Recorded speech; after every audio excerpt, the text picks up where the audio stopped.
If you have not read A Memory of Light yet, if you're on Towers of Midnight or Gathering Storm, just know that you are headed towards a beautiful, beautiful, beautiful end. Even if you're before that, if you're committed to the series, you are headed towards a beautiful end. And even if you don't think it's necessarily beautiful the way that I do, you can't deny that there is just closure is like that book's middle name.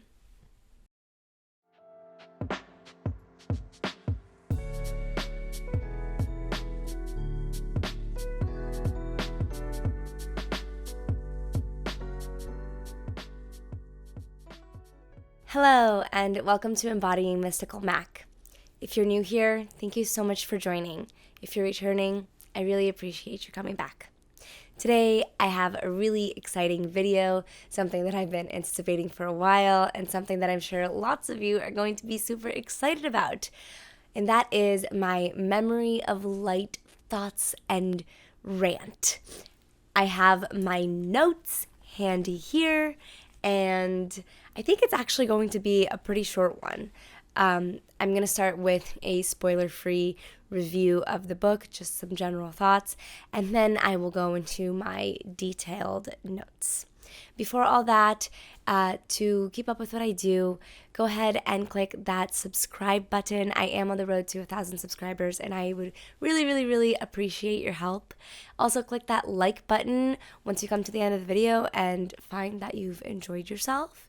If you do neither of those things, I'm still incredibly grateful that you're here, and let's get on with the video. If you are watching as opposed to listening on the podcasting platforms, I am in costume, as I usually have been for these Wheel of Time videos. This is the closest to Two Rivers woolens that I could get. So I really wanted to honor the roots of our core characters while talking about the grandiose, magnificent close that is A Memory of Light to their brilliant, incredible, heroic, heart-wrenching, all of the above stories. So without further ado, let's get into A Memory of Light. My general thoughts overall, it was brilliantly tied up. All of the loose ends that I could have conceived of were very neatly put together at the end. I didn't have any questions. And in some situations, it's nice to leave the audience wondering or leave them with something to, develop and think about. However, when you've been reading 13 books and you're on the 14th book, for myself personally, I would rather have just as much closure as absolutely possible. And the book did that for me. So I'm really grateful. I think Brandon Sanderson did a really incredible job in closing up the final chapter. He did mention that A Memory of Light was actually supposed to be what was Gathering Storm, Towers of Midnight, and then A Memory of Light. And that is insanity. That's like, I don't even know how big that book would have been. So I'm really grateful that it got broken up. And A Memory of Light in and of itself is full of adventure and, of course, deep heartache, because we've been building up to the last battle, and nearly all of our, dear characters, all of them are in great peril, and crazy stuff happens to a good amount of them. Not to get into spoilers here. But it's just, for me, a really well-rounded book in and of itself. And then the fact that it is a perfect closing to the Wheel of Time as I see it, just magnificently done. I don't know how to say any more without going into spoilers. So this is the end of the spoiler-free review. If you have not read A Memory of Light yet, if you're on Towers of Midnight or Gathering Storm, just know that you are headed towards a beautiful, beautiful, beautiful end. Even if you're before that, if you're committed to the series, you are headed towards a beautiful end. And even if you don't think it's necessarily beautiful the way that I do, you can't deny that there is just closure is like that book's middle name. That's all I'm going to say. Okay, let's get into my detailed notes. I'm just going to go in order with my notes. I'm not sure that they go in order with the book. They don't go in order with the book. So just bear with me. From this point on, we're kind of just jumbled. We're ranting, albeit a positive rant. And we're just going moment by moment, bullet point by bullet point. So the first moment that I'm going to address was actually suggested by a subscriber, and that is Lance. I said his name weird. Lan's incredible moment slaying Demon Dread. Demon Dread is Moraine's last name. Demon Dread. Amazing how, like, all of his lessons down to duty is light. What is it? Death is light as a feather. Duty is heavy as a sword, or something like that. I cannot recall specific words to save my life right now, but you guys know what I'm talking about. The fact that, Demon Dread obviously thought, oh, this guy doesn't want to die, and Lan's like, I don't give a shit. Brilliant. Absolutely brilliant. And then just the fact that he survives. I could start crying just thinking about it. Yes. Just hell to the fucking yes. Someone had to slay Demon Dread. Galad and Gawain gave valiant efforts, and if I didn't write notes for them, I feel for them both. Gawain, you stupid, brave, stupid fool. Rough times for the Almond seat. Rough times for Mac. But yeah, they gave valiant efforts. I think Galad even managed to kind of like wound Demon Dread a little bit, though definitely not even close to fatally. But Lan, oh Lan, bringing it in hot, bringing it in. We're just gonna quit that while we're ahead. Let's move on. Matt's moment with Ordeith. Oh man, that was another one that, like, I was with the tendrils, right, with the misty tendrils, and like you think that Matt's going down because he gets like pierced, and all of a sudden he's like, haha, it's like I'm immune to your poison because I literally sustained it for Lord knows how long and was haunted and possessed. That was rad. That was really rad. I was like ready to burst into tears because as much as I did not like Matt in the beginning, he has grown to be one of my absolute favorite characters. Yeah, that was badass. I mean, Matt Cawthon's middle name is badass, but that moment especially. Hell to the fucking yeah. Tuan's coming around to the omen of peaches. One of the things that I love about Wheel of Time in general is the idea that there's the pattern. And even if the Shan-Chan are hypocritical enough to be like, oh, you simple folk, you believe in the pattern. Like, what the hell is that? Meanwhile, Tuan's over here being like, an owl pooping over a rainbow means this and that, and I should do this based on that. And I'm just like, girl. Okay. But regardless, that is one of the things that I love about Wheel of Time is the fact that whether it's the pattern or Tuan and her omens and whatever other,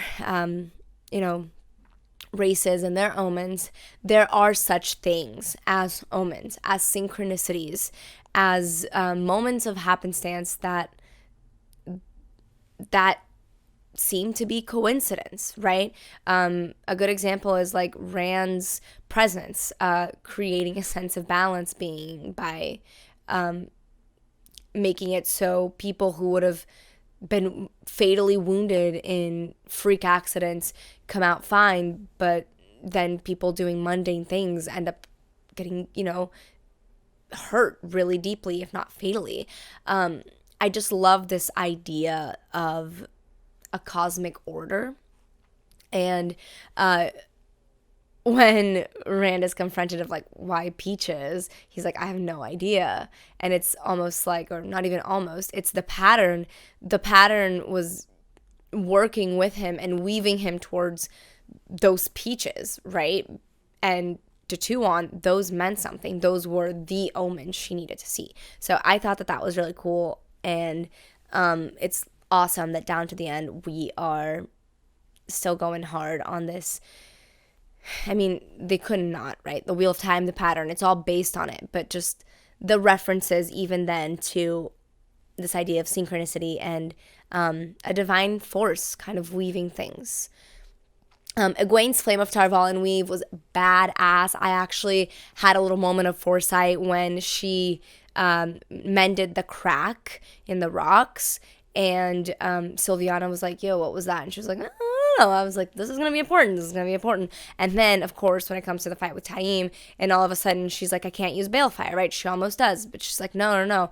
I know that this will tear the pattern apart. This goes against everything that I've studied, whatever. And she, being the brilliant being she is, she comes back to that moment where she found that weave, and it becomes the Flame of Tar Valon. And here, I'm going to take this moment to say that in my previous videos, I did shit on the Wheel of Time TV show by Amazon for their seemingly ludicrous idea that you could kill yourself by drawing in too much of the power. Sorry, I didn't know if you're supposed to say the K word on YouTube. I'm so... Whatever, it's fine. I didn't know that if you could like literally burn yourself out like to literal death on the power. The show did that, and I kind of shat on it a little bit. And essentially that's what Egwene ends up doing. However, I do still stand by my belief that unless you are aided by one of those sa'angreal that don't have a buffer, you will most likely just get to a point of stilling yourself. And then, that's it. But yes, Egwene was holding Vora's sa'angreal, which was the same sa'angreal that she used to just be super badass against the Shan-Chan and basically save the tower against Tuon's massive attack. The one that took Elida, I believe.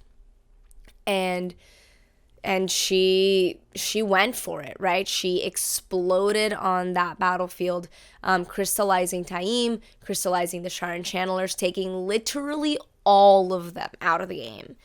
Amazing. Bravo, Egwene. Like, so sad. Let's not start profusely crying here. So sad, right? I've grown so deeply attached to Egwene Alvier.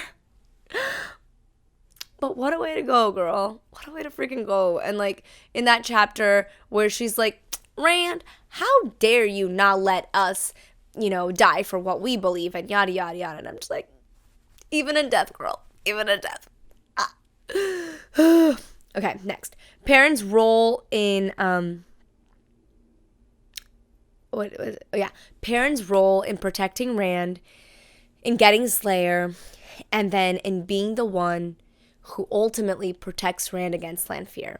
Like, that was a stroke of genius. And I don't know if that was like a note that Robert Jordan had already put in there or if it was like a Sanderson choice. I do not know. Whatever it was a stroke of genius. The fact that that key moment where Perrin commits the ultimate deed to protect Rand from Lanfear is just such a good representation of his character arc and how far he's come. Not saying that what he did is like an awesome thing to do. However, in the context of the book, in the context of the situation, like, it was obviously the thing he had to do. And he did it. And that was, his whole journey throughout this book was just fascinating. In the, hopping in the flesh into the dream world and taking Gaul with him and hunting Slayer and all his realizations and like all of that. Just pure badassery. Perrin remains one of my favorites. He's just freaking awesome. Aviendha, Elaine, and Min's shared knowing that Rand is indeed not dead, right? That, I mean, I had a feeling. Obviously, we get this idea that they have a shared knowing because Nynaeve is the one who's like suspecting something. And I mean, Nynaeve's gut is great. But even reading that, I was like, okay, nah, there's something up. Like, I thought about like Min's viewing of Rand body swapping with somebody. And I was like, there's something up, okay? There's something up. There's this body swap thing that we don't know about. There's this whole like thing with the ex-Domani who was going to help him die. And I know that that's not as straightforward as Min says that it is. And there was all these things circulating. I'm like, Rand is not dead. All in all I know, Rand is not dead. So the fact that the knowing that Aviendha, Elena, and Min shared was highlighted, that was awesome. And the fact that it was highlighted through Nynaeve's intuitive and curious eyes, even better. I loved Aviendha's visions at Radion of the potential fate of the Aiel if she didn't intervene in the treaty and making them an independent force and essentially allowing them to keep their ways of like the spears and things without being in violation of this no war treaty that Rand wanted to implement. I mean, the journey that Rand takes through Rhuidean to learn about the past of the Aiel is one of my favorite parts of the series to date. So, like, this was definitely in line with that, too. Moment of silence for Swan and Brynn. I cried. I was working at the yoga studio that I work at once a week. Sometimes a few more, sometimes a couple to a few times a week. And I was like cleaning some yoga mats, listening to this, and just the moment that they described Swan when she was gone, I was just like, I stopped and I just shed a tear. And then of course Brynn goes soon after that. Already mentioned Gawyn's foolish, brave, foolish choices. Galad's growth beyond black and white thinking is awesome. I love Galad's character arc. Honestly, bravo, one of my favorites. I go from thinking he's kind of goofy in the beginning, right, with his like really rigid ways, to being really angry and upset with his joining the Children of Light and not seeing how corrosive their ideologies and practices are, considering how righteous he is. And then finally to like his encounters with Perrin, and all the things that he learns via that, and just the true lessons that he takes of like how things aren't as black and white as he thought, and his, remembering his mom's lessons as a queen that he kind of disregarded, and now coming to a place of understanding them. All of that was just awesome, and I love that he was paired up with Berelain. That was such a cool choice, and I do love that Berelain actually found someone to love like that. She was not my favorite, still isn't my favorite, but I'm rooting for everybody to have somebody to love, and I think they fit each other really well. They're certainly both hot enough for each other, right? Let's see. Rand's realization that the battle will always be fought and his role is to reset the wheel. That was one of the coolest. Sorry, I'm a little fidgety because this is a new setup. I'm very excited about it. I put the mic on a tripod, so it's all much easier now, but yeah, I'm still figuring it out. Anyway, I love that we go back and forth in these scenarios where the Dark One creates a scenario, Rand creates a scenario. Dark One creates a scenario, Rand creates a scenario. And Rand ultimately comes to realize, like, whoa, if I remove the choice to do evil, right, or to do as the Dark One would, I am no better than him. I am still taking away the free will of these people that I'm supposed to protect. And in protecting them, I need to protect their identity, and that includes their free will.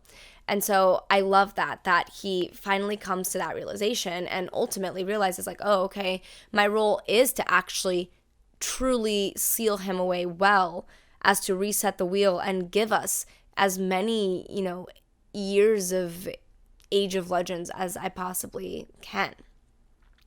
And of course, to right his wrongs from the previous lifetime. as Luce Theron, Telamon. Alana's act of heroism, amazing. Alana, she never really stood out to me, and definitely once she bonded Rand, okay, spoilers. Duh. I don't know why but I didn't say it outright. I said the spoiler-free review is over, but I didn't say spoilers. So here, spoilers. Alana, yeah. When she bonded Rand against his will, just big no-no, really not a fan of her. But the fact that in her moment of lucidity, she released his bond right before he would feel her death. Like that G move, redemption, go girl, back on my good graces. Too bad she's gone. That was sad. And man, dirty on Shamael's part. But hey, like, how else is he supposed to act? What are we supposed to expect, right? Let's see. Nynaeve's poultices and herbs ends up actually helping, right? Like, Nynaeve's poultices and herbs, which all of the Aes Sedai just completely mock and don't understand and essentially scoff at, end up being the thing that give Alana what she needs to be lucid enough in that moment to release the bond. So that's rad. Go Nynaeve. Woohoo. Oliver blows the horn. Ah! And that was a little bit of a mind puzzle for me. I was like, how could he blow the horn? And it actually worked. And then I was like, oh yeah, Matt actually perished. Like, Matt actually died. Oh, that's right. That time when Rand found him outside the Tower of Genji, he was dead. So I was like, okay, I guess that does sever his connection, and the horn can be blown by whomever now. And it's great that it ended up being Oliver. Not that I loved the fact that he had to like be alone all by himself being attacked by Trollocs under a wagon. That was rough. Real rough read for me. But hey, Fael did the best she could. Everybody did the best they could, and Oliver ends up safe. Noel ends up saving him. No! My heart when he comes back with the with the heroes of the horn. Oh, my heart. And Oliver's realization that he's Jane Farstrider, like, so freaking rad. And like the whole thing of Oliver being like, someone came back for me, and it was this ultimate hero, like, just amazing. Like, I'm so passionate about raising children properly, giving them those role models, showing them that secure attachment, that people are going to come back for them, are going to be there for them. And that was just one of those moments that like really, really, really just grasped my heart, and it was amazing. Go Andral. Andral and company getting those seals back. Hell to the effing yeah. Logain for following the directions and just breaking them seals when Lyle told him to. And then props for to Logain for having that moment where he takes pause before he just starts to, you know, harden his heart and obliterate shit because he thinks he's going to be treated the same as he was before as a man who channels. Like, props to him for actually taking a moment and realizing, whoa, people are actually like revering us. People are actually grateful for our help. People are actually seeing us in a different light. Like, that was awesome. Go Logain. He's going to be a great freaking leader. He already is. The Ogier, oh my god, yes. For such a peaceful people, they are mean, mighty warriors. And, I feel that because they are such a peaceful people, that is why they're such mean, mighty warriors. And couldn't have done it without them, like, literally. And Loyal's little bits in this book just made my life. Love him. Tom and Moiraine, just yes, love that couple, love that they're a couple, love that they got married, love that they got bonded, all of it was great. I feel like they've been waiting for each other their whole lives, much like, what's his name, Talonvor and Morghese, yes, just yes. The coupling up, I don't think there was one couple that I was like, what? It was all perfect. The rescue at the Tower of Genji, amazing. That was one of my favorite parts of the book. And the fact that Matt's Ashandarai ends up being his way out, right? He was given 3 things. The Foxhead Medallion, the Ashandarai, and something else that I can't think of. Yeah, that ends up being his way out, and the sacrifice he ends up making. Whoo! But that whole thing, that whole sequence, literally one of my favorites. I even kind of love, hate, but mostly love the fact that when he made the bargain, he left one of them out, right? I don't know if it was the eelfin or the alefin, but he left one of them out from the, oh yeah, and they may not hurt us. And then they end up having to be chased out anyway. But yeah, Ashandarai ends up being the way out, and all of that was just freaking brilliant. Min's role in general throughout this whole series, just bravo. But also, in this particular book, Min's role in getting Tuon back to the last battle. Amazing. Absolutely amazing. Min is such a master of games for someone who absolutely hates them, at least when it comes to Dice Damar and those kinds of games. She, I'm sure, loves a good game of Stones or whatever, right? But that was awesome. Min's moments in this book, the whole series, but definitely in this book, shining. Always shining. Love me some Min. We're almost done. Oh my God.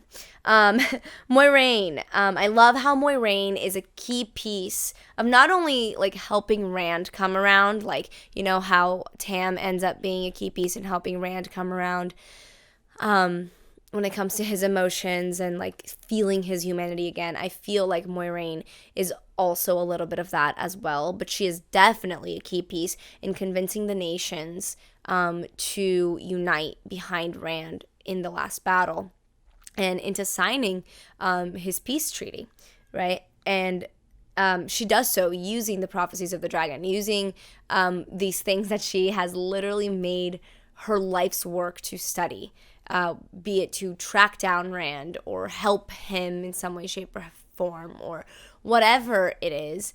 It's just awesome how, again, another brilliant thing comes full circle. She is the one who helps him start on this journey, and she's the one who's helping him close it by securing the rest of the nations to the last battle. Bravo. She also, which is no small feat, convinces Egwene to, as the Amerlin seat, not only agree to break the seals, but be the one to do it herself. And of course, she ends up not being able to. Logain ends up doing it. But just awesome. That sequence was also really badass. Sequence, as if it's a movie. That part of the book was also really badass. Elaine excels as commander-in-chief. Like, even with the whole situation where Grindal was compelling the generals and all that, like, everything was handled so freaking beautifully. Elaine, just the epitome of a queen. Like, Morghese is so proud. So proud. A moment of silence for Bella. Oh, that sweet, sweet, sturdy mare carried Oliver as far as she could. That was another moment where I was like, I literally shed tears. Bella. Oh. Avienda's defense against Grindal.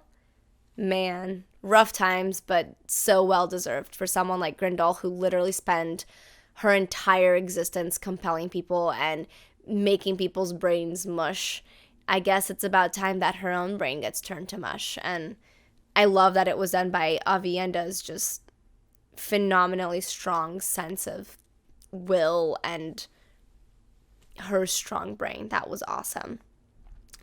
If there's more to that, remind me, but I'm pretty sure that that's one of the things that ended up happening, right? She ended up essentially reversing the weave, or I shouldn't say Avienda's strong brain. I'm thinking more of like what happens in Teleran Riyadh, but rather Avienda's like deftness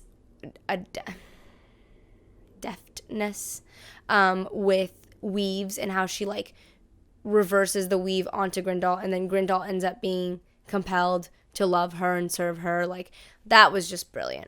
Very well deserved for Grindal, honestly. I love that Tuon and Matt have an heir. That's very sweet. Tuon and Matt, the unlikely couple, but honestly, they deserve each other. They're both so feisty, and I think they go really well together. I love that Cadsuane ends up being the unwilling Amerlin. Just bravo, capiche, amazing. don't know why I said capiche. Bravo. Amazing. Yes. That whole part of the book was very comical and very cute, and I wish that we would have gotten more of that, but, you know, it was short, but it's okay. Oof. Mogedion. I do not wish the fate of Domani upon anyone, but I can't say that after all the horrific things she's done, she may not deserve it a little. But, I mean, I guess, good on Tuon for finding that loophole, because ain't nobody gonna save Mogedion. Nope. The body swap. Min's viewing coming to light and to truth in the fact that Rand and Ishamael actually end up or Moradin, yeah, he goes by Moradin now, but Rand and Moradin end up switching bodies, right? Moradin's essence starts to fade away as the Dark One's been sealed, and Rand's body starts to lose life, but that life starts to transfer over into Moradin's body. And it's never really explained why this happens, only that it does. And maybe it's so that Rand can actually have a life outside of being the Dragon Reborn after going through all these things. Maybe it's like the pattern's way of like rewarding him. I don't know, but I did love that. That was a really, in my opinion, it wasn't, I didn't know how they were going to make Rand survive, but I just knew they had to. There was something intuitive inside me that told me they had to. And they did it in the most creative way possible with this, and I loved it. The very last note that I have is that I love that we end the book talking about the ages going by and how eventually the Dark One's touch does seep back into the world again, and the last battle is upon them once again. And it just highlights this sort of, this cyclical way of things, the way that life is in general. It's the cycle of life, the life, death, rebirth cycle, the thing that the Great Serpent Ring represents. What a brilliant way to end the series, if not highlighting the turning of the wheel. The ages coming anew, right? The times changing, ever shifting, but also in some ways encountering the same things. This was absolutely phenomenal. The whole series is a phenomenal read, but definitely a memory of light. I will probably reread it more than I will the other books, although I do want to reread the whole series again.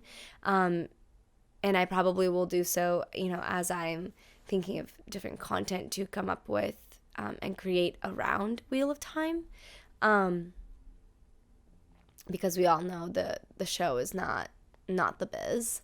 And there's so much to be explored within the books themselves. So that's something that I'm actually interested in doing. And if you watched my last video, which was more of like a life update, or if you listened on the podcast, I did talk about some plans for my channel, and I do include Wheel of Time content. So if you have any suggestions in regards to that, please leave them in the comments. And if you enjoyed this video, please leave a like. It really helps with the engagement. It really helps my channel grow. I'm really working on that. I'm working towards my first 1,000 subscribers, and I would really, really appreciate your help. Thank you for watching. Thank you for being here. This was so much fun to create, and I wasn't feeling really great. Physically, I'm still not really feeling really great physically. It's something that isn't really sitting very well with me, but something told me that I needed to record this today, and I'm really glad that I did. Leave me your thoughts. Leave me your appreciation for the book, leave me whatever you want down below. Just please remember to be kind, to be respectful. And I'm so excited to catch you next time. I have some plans in mind. If you want to know what plans I have for my channel, go ahead and watch the last video that I posted or listen to the last podcast episode. And you can get an idea of some things that might be coming. I don't know what's coming next exactly, but there you'll find the array of things that I've got ideas for. So thank you so much. Follow me on the socials, turn the bell on to know when I post here on YouTube, and stay mystical, stay grounded. May you always find water and shade. And I'll catch you next time.